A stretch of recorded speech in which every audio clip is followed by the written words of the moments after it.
برادران اہل سنت، السلام علیکم ورحمۃ اللہ تعالی وبرکاتہ، حامدا ومصلیا ومسلما، اما بعد فاعوذ باللہ من الشیطان الرجیم، بسم اللہ الرحمن الرحیم۔ فمن شہد منکم الشہر فلیصم، آمنت باللہ، صدق اللہ العظیم۔ اللہ رب محمد صلی اللہ علیہ وسلم، نحن عباد محمد صلی اللہ علیہ وسلم، صلاۃ والسلام علیک یا رسول اللہ صلی اللہ تعالی علیہ وسلم۔ آج جاہل بھی ہیں عالم کا لبادہ اوڑھے، ایسے ملاؤں سے ایمان بچائے رکھنا۔ رمضان المبارک کا یہ مہینہ الحمدللہ ہم لوگوں کی زندگی میں بار بار آ رہا ہے، اور اللہ رب العزت سے دعا ہے کہ بار بار ہمیں آئندہ بھی نصیب فرمائے۔ ہر سال کوئی نہ کوئی نیا فتنہ اٹھتا ہے، اس سال بھی رافضی اور رافضی نما اور ان کی فکر کے ہم نوا اور ان کی فکر کی تائید کرنے والے لوگ اس مسئلے کو بڑے شد و مت کے ساتھ اٹھا رہے ہیں کہ افطار مغرب سے پہلے کیا جائے یا مغرب کے بعد کیا جائے۔ رسول کریم علیہ السلام کی حدیثوں کو پیش کر کے کچھ مغالطے دینے کی کوشش کر رہے ہیں، اور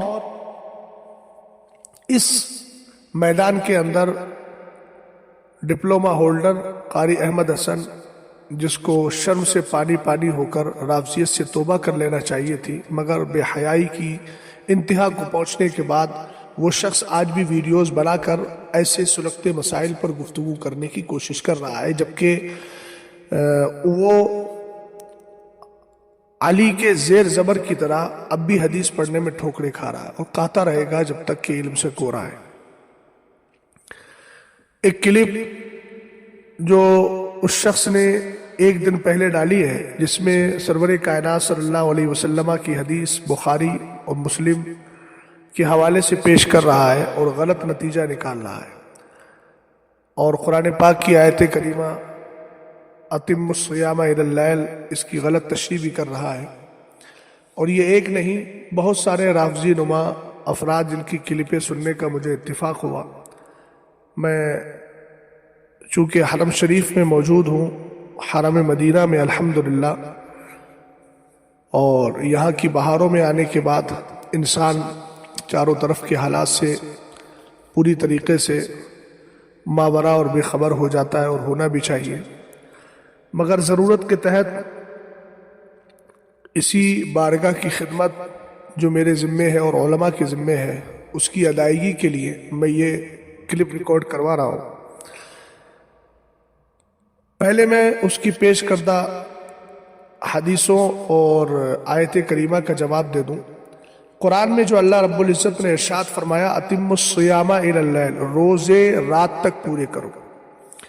تو جو پڑھے لکھے لوگ ہیں، اہل علم ہیں، وہ جانتے ہیں کہ یہاں پر غایت مغیہ میں داخل نہیں ہے، یعنی جو انتہا ہے اور جس کے لیے وہ انتہا ہے اور جس کے لیے وہ حد ہے، باؤنڈری ہے، وہ باؤنڈری کا آگے والا حصہ اس میں داخل نہیں، یعنی رات روزے کے اندر داخل نہیں ہے۔ روزہ ہمیں مکمل کرنا ہے دن پورا ہونے تک، اس کے بعد جیسی رات کی سٹارٹنگ ہوتی ہے ہمیں فوراً روزہ کھول لینا ہے اور افطار کر لینا ہے۔ مثال کے طور پر جس طریقے سے ہم کوئی زمین خریدتے ہیں، تو زمین خریدنے کے بعد ہماری زمین کی ایک باؤنڈری ہوتی ہے، وہ باؤنڈری ہماری حد میں ہے، اس کے بعد جو دوسرا پلاٹ رہتا ہے وہ ہماری حد میں نہیں ہوتا۔ یہ عوام الناس کے لیے میں سمجھا رہا ہوں، اہل علم کے لیے یہاں غایت مغیہ میں داخل نہیں ہے، جو ہمارے یہاں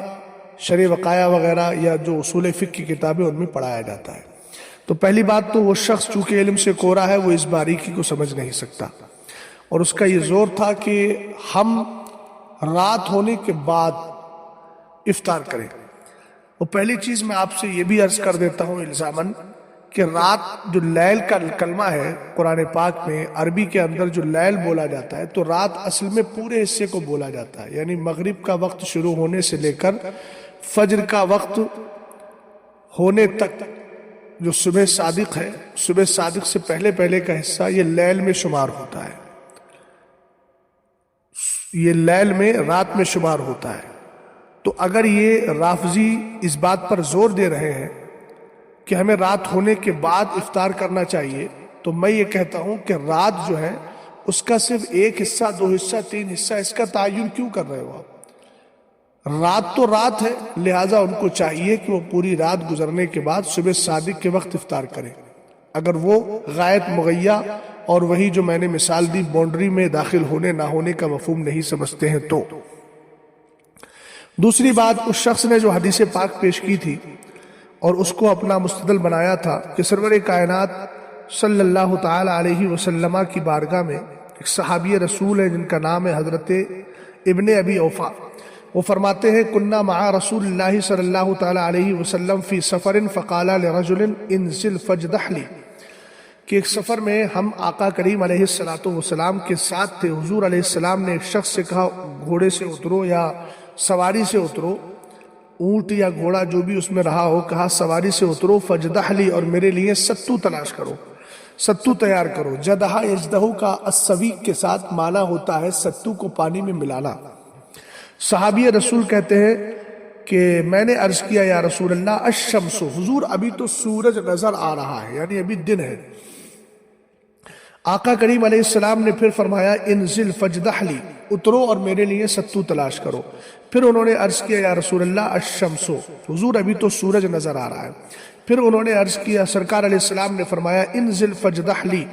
اترو اور میرے لیے ستو تیار کرو۔ فنزل، تیسری بار حضور علیہ السلام کے فرمان کے تیسری بار انہوں نے خود کو نیچے اتارا، خود نیچے آئے، فجدح لہو، اور سرکار علیہ السلام کے لیے ستو تیار کیا، فشربا، اور آقا کریم علیہ السلام نے جو ہے وہ ستو پیا۔ اور اس کے بعد آقا کریم علیہ السلام نے ارشاد فرمایا اذا رأیتم اللیل اقبل من ہاہنا فقد افطر الصائم۔ اب یہ جناب حدیث پیش کر رہے ہیں تو اس کو پڑھ رہے ہیں فقد افطر الصائم، حالانکہ یہ فعل ماضی ہے اور فعل ماضی کا صیغہ ہے اور یہ باب فعال سے ہے اور یہ مبنی برفت ہے، لیکن لا علموں سے کوئی شکوہ نہیں ہے، وہ تو کہیں بھی ایکسیڈنٹ کر سکتے ہیں۔ فقد افطر الصائم، تو سرکار علیہ السلام نے فرمایا جب تم دیکھو کہ رات اس طرف سے آ چکی ہے تو اب چاہیے کہ روزہ دار افطار کرے۔ اب اس حدیث پاک کے اندر آپ غور کیجئے کہ سرور کائنات صلی اللہ علیہ وسلم کا صحابی رسول کو بار بار حکم دینا کہ اترو ستو تیار کرو، اترو ستو تیار کرو، اور وہ یہ کہہ رہے ہیں کہ حضور ابھی سورج نظر آ رہا ہے۔ اس کا مطلب سرکار علیہ السلام کا یہ عمل اور صحابی رسول کو بار بار حکم دینا یہ خود اس بات کو بتا رہا ہے کہ حضور علیہ السلام افطار میں تعجیل کرتے تھے، دیر نہیں کرتے تھے، عجلت یعنی جلدی کیا کرتے تھے۔ تو اس حدیث کو یہ کہنا کہ اس میں اللیل کا کلمہ آیا ہے، تو اللیل کا کلمہ جو آیا ہے، اللیل سے مراد لیل کا آنا، یعنی ہمارے یہاں پر جو اسلامی طور طریقہ ہے، آپ جانتے ہیں کہ رات کا آغاز سورج ڈوبنے کے بعد سے فوراً ہو جاتا ہے، اور اسی لیے ہمارے یہاں رات کی دن کی جو تبدیلی ہوتی ہے، تاریخ کی جو تبدیلی ہوتی ہے، وہ سورج ڈوبنے کے بعد سے فوراً ہو جاتی ہے۔ ہمارے یہاں دن جو شروع ہوتا ہے، یعنی جو دن کا مطلب جو ہمارے یہاں پر روز شروع ہوتا ہے، یوم شروع ہوتا ہے، تو وہ شروع کب ہوتا ہے؟ جیسے ہی سورج ڈوبتا ہے تاریخ بدل جاتی ہے، تاریخ چینج ہو جاتی ہے۔ تو سرور کائنات صلی اللہ تعالیٰ علیہ وسلم کا یہاں اللیل فرمانا، اس کا قطعاً یہ مطلب نہیں ہے کہ رات کا کچھ حصہ گزر جائے، یعنی آغاز لیل رات کی جب اسٹارٹنگ ہو، اور رات کی اسٹارٹنگ سورج ڈوبنے کے بعد فوراً ہو جاتی ہے۔ اس حدیث پاک سے قطعاً ان کا مدعا ثابت نہیں ہوتا۔ دوسری جو حدیث پاک پیش کی ہے وہ حضرت عمر فاروق اعظم رضی اللہ تعالی عنہ کی حدیث پاک ہے، حالانکہ دکھا صحیح مسلم رہا ہے وہ ویڈیو میں، لیکن نام لے رہا ہے بخاری شریف، کیونکہ اس سے پہلے بخاری شریف دکھا دی، پھر اس کے بعد صحیح مسلم دکھائی، اور اس میں نام بھی صاف نام نظر آ رہا ہے، یہ صحیح مسلم ہے، لیکن حواس باختہ ہے اور بندے کو بولتے وقت کچھ ہوش نہیں ہے کہ میں کون سی کتاب کا حوالہ دے رہا ہوں۔ خیر، ایسے سرفروں کے ساتھ اسی طرح کے معاملات ہوتے ہیں۔ دوسری حدیث جو پیش کی ہے وہ حضرت عمر فاروق اعظم رضی اللہ تعالی عنہ کی پیش کی ہے کہ انہوں نے فرمایا کہ آقا کریم علیہ الصلوۃ والسلام نے فرمایا اذا اقبل اللیل من ہاہنا وادبر النہار من ہاہنا وغربت الشمس فقد افطر الصائم۔ دیکھیے حدیث بالکل واضح ہے کہ سرور کائنات صلی اللہ تعالیٰ علیہ وسلم نے فرمایا جب رات آ جائے اور دن چلا جائے اور سورج ڈوب جائے تو روزہ دار کو چاہیے کہ وہ افطار کرے، فقد افطر الصائم، تو روزہ دار افطار کرے گا۔ اب یہاں پر لفظ اللیل آ گیا، بس اسی سے مغالطہ دینا شروع کر دیا۔ دیکھیے حضور نے فرمایا رات آ جائے، حالانکہ غربت الشمسوں کا جو کلمہ ہے وہ بتا رہا ہے کہ رات آنے سے مراد ہے سورج کا ڈوبنا، اور سورج ڈوبنے کے بعد پھر روزہ دار افطار کرے، اس میں نماز کا تذکرہ نہیں ہے۔ یہ حدیثیں جو اس بندے نے پیش کی تھی قاری احمد حسن نے، اس کا میں نے جواب دے دیا۔ اب آئیے ان حدیثوں کی طرف چلتے ہیں کہ جن حدیثوں سے یہ پتہ چلتا ہے کہ سرور کائنات صلی اللہ تعالیٰ علیہ وسلم نے افطار کرنے کا، جلد افطار کرنے کا اور افطار میں تاخیر نہ کرنے کا ہمیں حکم دیا ہے۔ خود آقا کریم علیہ الصلوۃ والسلام ارشاد فرماتے ہیں لا تزال امتی بخیر ما عجلوا بالفطر، فرمایا میری امت بھلائی پر رہے گی، بھلائی کے ساتھ رہے گی، یعنی میری امت بھلائی کے ہمراہ رہے گی جب تک وہ افطار میں جلدی کرتی رہے گی۔ افطار میں جلدی کرنا یہ سرکار علیہ الصلوۃ والسلام کی سنت ہے، اور آقا کریم علیہ الصلوۃ والسلام کی عادت کریمہ جس کو حضرت انس ابن مالک رضی اللہ تعالیٰ عنہ نے صاف طور پر، واضح طور پر بیان فرمایا، کانا رسول اللہ صلی اللہ تعالیٰ علیہ وسلم یفطر علی رطبات قبل ان یصلی، کہ سرور کائنات صلی اللہ تعالیٰ علیہ وسلم تر کھجوروں پر افطار کرتے تھے نماز سے پہلے، نماز سے پہلے۔ اس کے بعد ہے فَإِن لَّمْ تَكُنْ رَطَبَاتٌ فَعَلَىٰ تَمْرَاتٍ، اور اگر حضور علیہ الصلوۃ والسلام کے پاس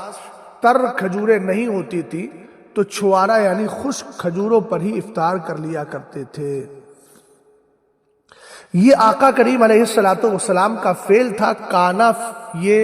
کانا رسول اللہ صلی اللہ علیہ وسلم یفطرو، یہ عادت کریمہ ہے، چونکہ یہ فعل استمراری ہے جس میں فعل کنٹینیو تھا، یعنی حضور علیہ السلام کی عادت میں شامل تھا کہ وہ نماز سے پہلے افطار کیا کرتے تھے۔ اس لیے اس مسئلے کو گنجلک بنانا، دشوار بنانا اور امت مسلمہ کے ذہن و دماغ میں ایک نیا فتنہ پیدا کرنا، یہ رافضیوں نے اپنی پرانی عادت کے مطابق شروع کر دیا ہے۔ میں جملہ برادران اہل سنت سے عرض کروں گا کہ اس پر شش و پن میں کا شکار ہونے کی ضرورت نہیں ہے۔ الحمدللہ جو عمل ہم کرتے آ رہے ہیں، نماز سے پہلے جو افطار کرتے ہیں، یہ حضور علیہ الصلوۃ والسلام کی سنت ہے، اور اسی سنت پر ہمیں قائم رہنا ہے۔ رافضی بدعقیدہ لوگوں کے فتنوں سے ہمیں بچ کر کے رہنا ہے۔ اللہ تعالی ہمیں ان کے فتنوں سے محفوظ و مامون فرمائے۔ السلام علیکم ورحمۃ اللہ۔